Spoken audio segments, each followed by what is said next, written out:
95% लोग मनन नहीं करते। इसीलिए पुरोहित और संत में फर्क है। कबीरदास जी पढ़े लिखे नहीं है, पर मनन करने की क्षमता, गहराई से सोचने की क्षमता। अच्छा, सोच और मनन दोनों अलग अलग बात है। सोच मतलब कि यार कानपुर वाली बुआ मकान में हिस्सा मांग रही है, ये सोच है, ये नुकसान करती है आदमी को। और ये सोच पता है कैसे पैदा होती है? जब आपका मन पढ़ाई में नहीं लगता। तो पढ़ाई में लगता क्यों नहीं है? क्योंकि उसको फीचर नहीं पता है। पहला फीचर है मनन। जो भी पैराग्राफ पढ़ा है उसका आउटलाइन बनाना है। कैसे? सोच के। पर सोच अलग है, मनन अलग है। ये पहला पार्ट है। आपने मनन कर लिया, आपने रेखा चित्र, बगल में आपने व्हाइट पेपर रखा, कॉपी रखी, कुछ भी रखा, उस पैराग्राफ का आपने चित्र बना लिया कि यार ये ऐसे ऐसे ये है। मैं भी वही सिखाऊंगा पूरा 13 दिन की क्लास। इसके बाद किसी की कोई जरूरत नहीं पड़ेगी। शिक्षा का जो दूसरा चरण है मनन के बाद, वो है लेखन। आप बिना सोचे पढ़ सकते हो, आप बिना सोचे लिख नहीं सकते। एक बड़ा प्यारा कोटेशन है, सुन लीजिए, बहुत प्यारा। कन्फ्यूशियस का कोटेशन है, बहुत प्यारा। चीन का बहुत बड़ा विद्वान हुआ। वो कहता है कि if you want to learn, read. अगर आप सीखना चाहते हो, पढ़ो। If you want to understand, write. कितनी बड़ी बात कह रहा है वो। If you want to learn, read. अगर आप सीखना चाहते हो, आप पढ़ो। If you want to understand, write. फिर वो तीसरी बात भी कहता है, if you want to master, उस विषय को जिसको तुम उसको अगर मास्टर करना चाहते हो, टीच। 3 बातें कहता हो। तुम लोग 15 साल स्कूल में रहे, मतलब 15 साल एजुकेशन को दिया, और एजुकेशन ने तुम्हें कुछ भी नहीं सिखाया।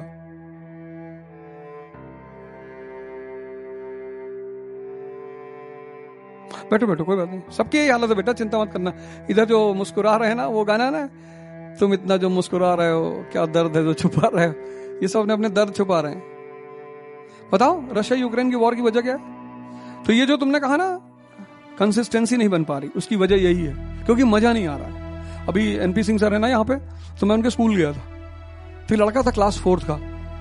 उसने कहा सर पढ़ाई में मजा नहीं आता। इसीलिए नहीं आ रहा है क्योंकि आपको पता ही नहीं कि आप पढ़ क्या रहे हो।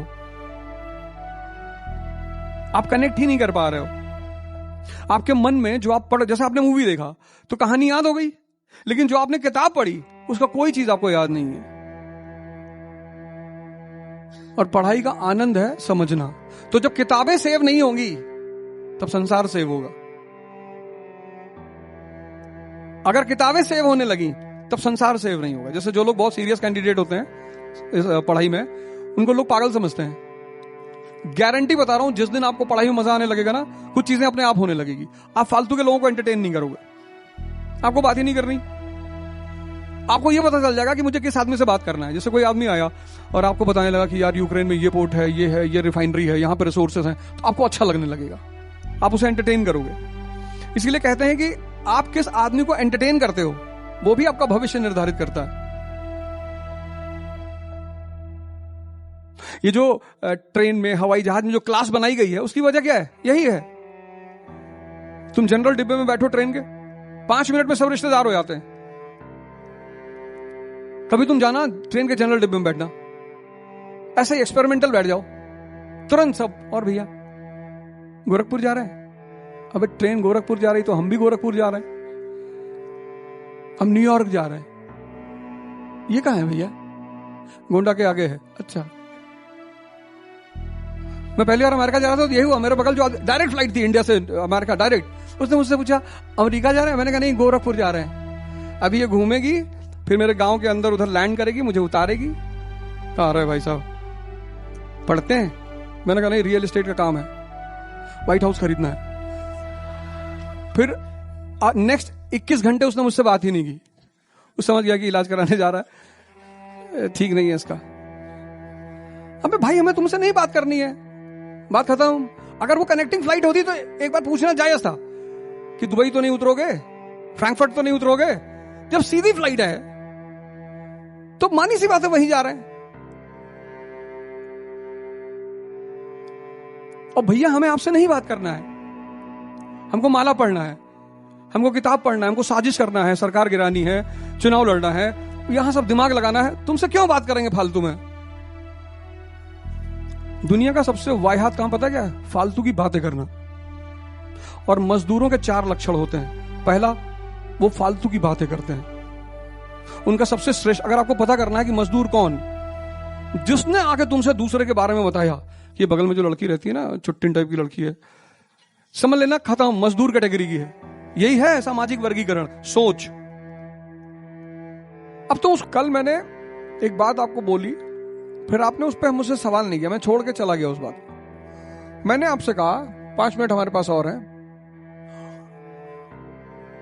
मैंने आपसे कहा कि मैं जितने लोगों से भी मिला, सबने मुझसे कहा कि जीतने का बस एक ही तरीका है, डिसिप्लिन, कंसिस्टेंसी, हार्डवर्क। कौन है इस क्लास में जो नहीं करना चाहता है? जब आप सीढ़ी चढ़ते हो तो जो पहला श्लोक लिखा हुआ है ना, वो इसी पे लिखा है। अब तो गौर किया ही होगा आपने आते वक्त। ये इसका सिर्फ एक मतलब है, अपने मन पे नजर रखना, बस। कोई बहुत बड़ी चीज नहीं है। इसका सिर्फ एक मतलब है कि मन पे नजर रखना। आपने इससे कहा कि भाई पढ़ ले, ये कह रहा कल।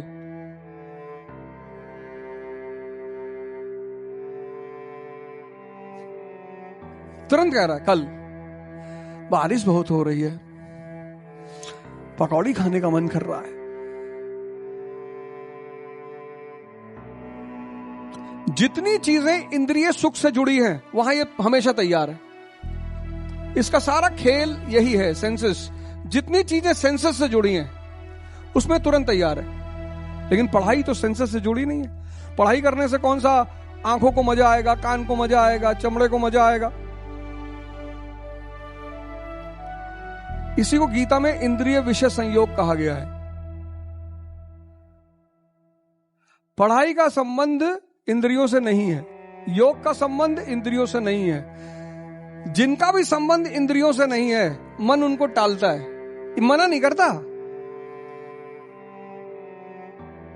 इसी चीज को देख लेने का नाम है ध्यान। कि अरे तुम पढ़ने क्यों नहीं दे रहे हो भाई?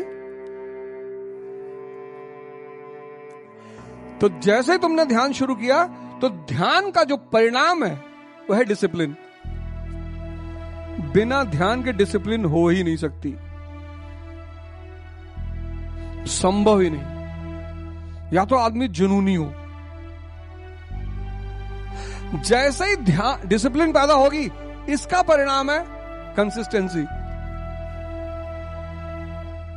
और जैसे ही कंसिस्टेंसी पैदा हो गई, समझ लो हार्डवर्क होने लगा। लेकिन इसके बिना ये तीनों कभी नहीं हो सकते। और जब भी मनोस्थिति बदलनी हो, एक सूत्र बता रहा हूं, जब भी मनोस्थिति बदलनी हो, आंख बंद करो और तब तक अपनी सांस को देखते रहो। मन जो है ना, ये बाली है। बाली कैरेक्टर पता है ना, रामचरितमानस वाला? ये बाली है, बाली। ये तुम्हारी आधी शक्ति खींच लेता है। तुम बहुत सारे ऐसे काम करते होगे जो करने के बाद तुम पछताते होगे कि नहीं करना चाहिए था यार। जैसे मूवी देखने चले गए, अब तुमको पता है, अब मजेदार बात यह है कि 3 घंटे मूवी देखे, जब निकले बाहर तो पश्चाताप कर रहे हो कि नहीं देखना चाहिए, 3 घंटा चला गया, पैसा भी चला गया। मतलब तुम अपना पैसा भी देते हो, अपना समय भी देते हो और डिमोरलाइज भी होते हो।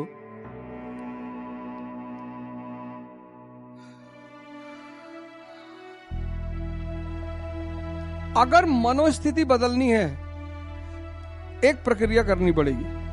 आंख बंद किया, और वो एक दिन में नहीं होगी, वो 6 महीने का समय लेती है। उतना पेशेंस किसके पास है? 6 मंथ्स। पर हां, जहां ये पकड़ में आया, जहां ये शुरू हुआ, वहां ये शुरू हो जाता है। इसका परिणाम है ये। और कंसिस्टेंसी माने हार्डवर्क। लेकिन इसके बिना ये तीनों पैदा होंगे, पर उसके लिए डॉक्टर अंबेडकर होना पड़ेगा। जुनून कि आप मुझे क्लास के बाहर बैठाओगे, बैठाओ, मैं तो पढ़ूंगा, ये जुनून है। आज कोई दलित हो, SC ST रिपोर्ट लिखवा दे ले जाके तुरंत कि ये मास्टर मुझको क्लास के बाहर बैठाया है। अब तुम उसको एंटरटेन करते हो तो फिर तुम भी उसी वर्ग के हो। ट्रेन में देखो, फर्स्ट क्लास AC, कोई किसी से बात नहीं करता। जनरल में, और जैसे जैसे तुम्हारा क्लास आगे बढ़ता जाएगा तुम देखना एंटरटेनमेंट कम होता जाएगा। स्लीपर में भी लोग बातचीत करते हैं, भाई साहब पराठा खा लीजिए। फिर तुम थर्ड AC में आओगे, वहां थोड़ा बात कम हो जाती है, सेकंड AC में और कम, फर्स्ट AC में तो कोई किसी से बात ही नहीं करता, पूछता ही नहीं। तो जनरल का दिल्ली से इलाहाबाद तक का किराया कितना है? 200 रुपए। और AC फर्स्ट क्लास का दिल्ली से इलाहाबाद का किराया है 5400 रुपए। वो जो 5200 रुपए एक्स्ट्रा लिए जा रहे हैं वो आपको सिर्फ शांति दी जा रही है 13 घंटा की, उसके लिए लिए जा रहे हैं। बात क्लियर हो गई ना कि कंसिस्टेंसी क्यों नहीं बन पा रही? कंसिस्टेंसी सिर्फ इसलिए नहीं बन पा रही क्योंकि मन बाह्य चीजों में उलझा हुआ है। तो अगर आप चाहते हो कंसिस्टेंसी बन जाए तो तपस्या करनी पड़ेगी। तपस्या का मतलब सिर्फ एक है कि जैसे ही आप, एक तो सबसे पहले काम करो, डायरी सारे लोग बना लो, अपना शेड्यूल लिख लो पूरा कि पूरे दिन का ये मेरा शेड्यूल है। जिस दिन घूमने जाना है वो भी शेड्यूल है, अगर मूवी देखनी जानी है वो भी शेड्यूल है। कोई भी चीज शेड्यूल से बाहर नहीं होनी चाहिए कि आप संडे को जा रहे हो देहरादून मूवी देखने, ठीक है जाओ आप, अच्छी बात है, कोई बात नहीं, जाओ, लेकिन वो आपका शेड्यूल का हिस्सा होना चाहिए। मतलब एक काम आप शुरू कर दो, शेड्यूल बनाना, और जैसे ही ये आपको समझाए, ये आपको पता है किसी बात के लिए मना नहीं करेगा, इसका सबसे बड़ा फीचर। जैसे आप सुबह उठे, आपने कहा योग करना है, तो ये कहेगा बहुत धीरे से, उमस बहुत हो रही है। आप गौर करना, उस बात को नोट करना आप तुरंत। आपने इसे कहा योग करना है, ये नहीं करना, नहीं करना है, आप मजा देखना इसका, ये तुरंत एक दूसरे पॉइंट फेंक देगा, उमस बहुत हो रही है। अच्छा, आप इसके झांसे में आ गए, सुन लिया आपने कि अच्छा उमस हो रही है, दोपहर में करते हैं, टाल दिया उसने, बड़ी स्मार्टली आपकी बात को उसने टाल दिया। अब आप रेडी हैं कि दोपहर में करेंगे। अब दोपहर आ रही है, 11:30 बज गए, 12 बज गए।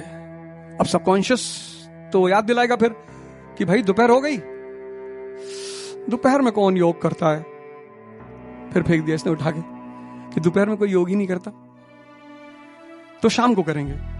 तो फिर टल गया, शाम तक चला गया। आप इसको पढ़ो अगर ना, ये पश्चिम ने एक विज्ञान पैदा किया, मनोविज्ञान, साइकोलॉजी। हमारे पिताजी क्लर्क थे और हम बोलते बोलते यहां तक पहुंचे। अगर हम बचपन से सोचते कि बैंक का एग्जाम देंगे तो हम रह जाते वहीं गोंडा में, कहीं गारमेंट की दुकान चला रहे होते।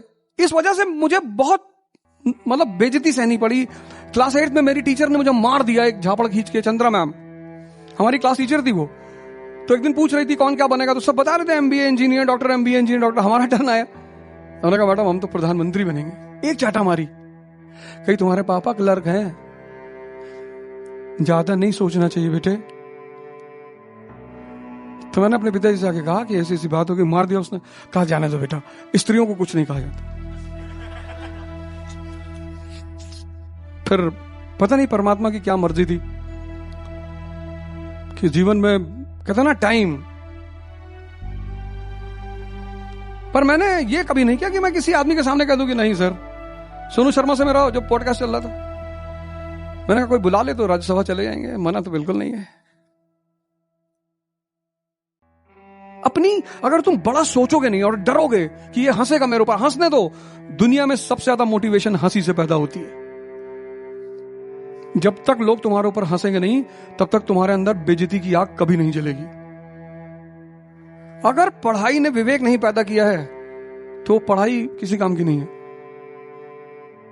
और जिसको ये बात इस एग्जामिनेशन में, यही NCERT जिस दिन खत्म होगी ना मॉडर्न इंडिया की, तुमको लगेगा किसी चीज की जरूरत ही नहीं है यार। बस ये 13 चैप्टर गारंटी बता रहे हैं, आज चले जाओ। सोचो हमने यहीं से तो सवाल किए थे, तुम्हारी हालत खराब हो गई क्वेश्चन पेपर बाहर बैठाया।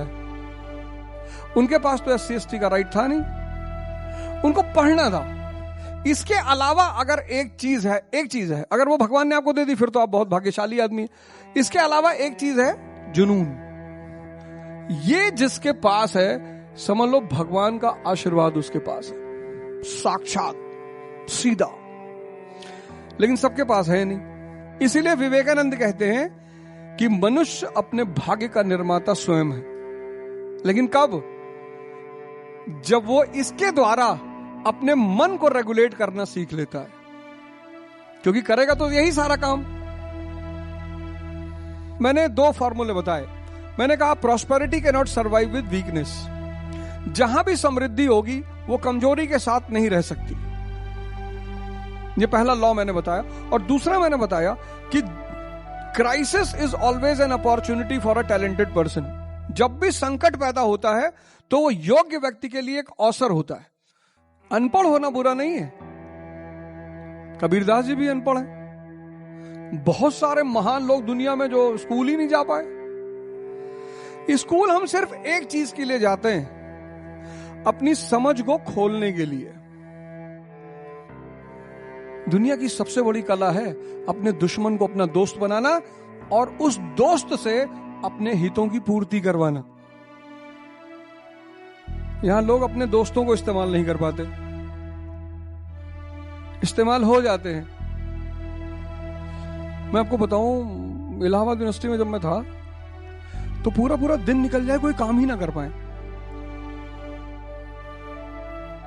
पता नहीं आप में से कुछ लोग हो सकता है इस परेशानी से आप भी जूझ रहे हो कि सोचे बहुत कुछ पर हो कुछ ना, पूरा पूरा दिन ही निकल जाए और शाम को पता लगा, और शाम को सबसे ज्यादा डिप्रेशन, एंजाइटी, और दिन में कुछ हो ही ना।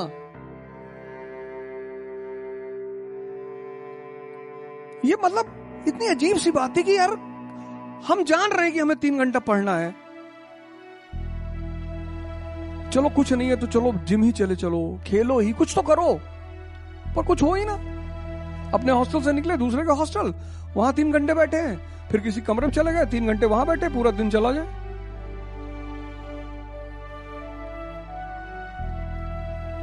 और ये समझ में ना आए कि ये हो क्यों रहा है।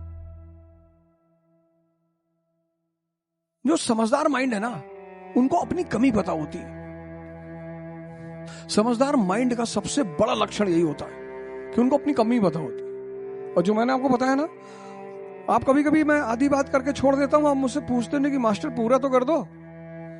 जैसे मैंने आपको बताया बाली की क्या विशेषता है कि वो दुश्मन की आधी शक्ति को खींच लेता है। तो आपके शरीर में बाली भी है, आपके शरीर में हनुमान जी भी है। ये सांस, ये हनुमान जी है। और जैसे ही आप सांस पकड़ते हो, ये आपको राम जी से जोड़ देती है, आपकी चेतना से। बाली कमजोर पड़ जाता है। पर ये प्रैक्टिस का काम है। ये जितना आप प्रैक्टिस करते चले जाओगे, उतना आपका मन कमजोर होकर टूटता चला जाएगा। पोथी पढ़ पढ़ जग मुआ, आईएएस भयानक हुई। पढ़ते रहो जितना पढ़ना है, अब पढ़ते रहिए। यानी पढ़ने के साथ कोई एक और चीज जुड़ी हुई है। मैं बता रहा हूँ, ये 25 साल का अनुभव है मेरा कि मैंने बहुत पढ़ने वाले लड़कों को देखा फेल कर गए आईएएस में, बहुत पढ़ने वाले लड़के नीट में फेल कर गए, आईटी में फेल कर गए, कंपटीशन में फेल कर गए, जिन पर लोगों को बहुत भरोसा था कि साहब ये तो 98%, 99%, 99.7% फेल कर गए। उसकी वजह सिर्फ ये थी कि पढ़ाई के साथ साथ जो एक सबसे बड़ी चीज जुड़ी हुई है वो है मनन, अध्ययन, मनन। मतलब आप पढ़ के अगर सोचते नहीं हो ना, विजुअलाइज चीजों को अगर नहीं करते हो। एग्जाम्पल के तौर पे धर्म, अब तुम देखोगे कि ऋग्वैदिक धर्म और उत्तर वैदिक धर्म, या हम कहें वैदिक धर्म, ब्राह्मण धर्म के प्रभाव में है। लेकिन जैसे ही 6ठी शताब्दी ईसा पूर्व आता है, वैसे ही तुम एक नई धारा देखोगे भारत के इतिहास में पैदा होते हुए, जिसमें 2 प्रमुख नाम है, महात्मा बुद्ध और महात्मा महावीर। अब यहीं पे तुम्हारे मन में एक सवाल उठना चाहिए, इसको मनन कहते हैं कि ऐसी क्या आवश्यकता पड़ गई यार, क्वेश्चन मार्क लगाना है तुरंत। जैसे कोई नया डेवलपमेंट हो रहा है, क्वेश्चन मार्क लगाना है, क्यों? अब जैसे ये एनसीईआरटीज है, यही तुम्हें आईएएस बनाएंगी, गारंटी। और ये मेरा 25 साल का अनुभव है। लेकिन दावा है मेरा कि अगर 50% पार कर गए तो बहुत बड़ी बात होगी। इसलिए नहीं कि तुम मन से कमजोर हो, ऐसा नहीं है। हमारी जो शिक्षा पद्धति है ना, वो मनन करना सिखाती ही नहीं। वो कहती रट लो, a body at rest will be at rest until and unless external force is applied on it. रट लिए, वाह शानदार लड़के हो तुम। वो मनन करने पे इतना बल नहीं देती। 80% लिटरेसी रेट है इस कंट्री का, किसी को नोबेल प्राइज नहीं चाहिए, सबको आईएएस बनना है क्योंकि दहेज अच्छा है। पहली चीज आज से एजुकेशन में तुमको पढ़ाई में ये ऐड करना है मनन। और आईएएस अपने शहर का राजा है, प्रधानमंत्री की मूवमेंट को भी रोक देगा। अगर उसने मन में ठान ली कि भाई प्रधानमंत्री को इलाहाबाद से बनारस नहीं जाने देना है, तो नहीं जाने देगा। क्या करोगे? ट्रांसफर कर दोगे, आप पनिशमेंट पोस्टिंग दे दोगे, आप 1 साल के लिए बिठा दोगे, कुछ फर्क नहीं पड़ेगा उसको।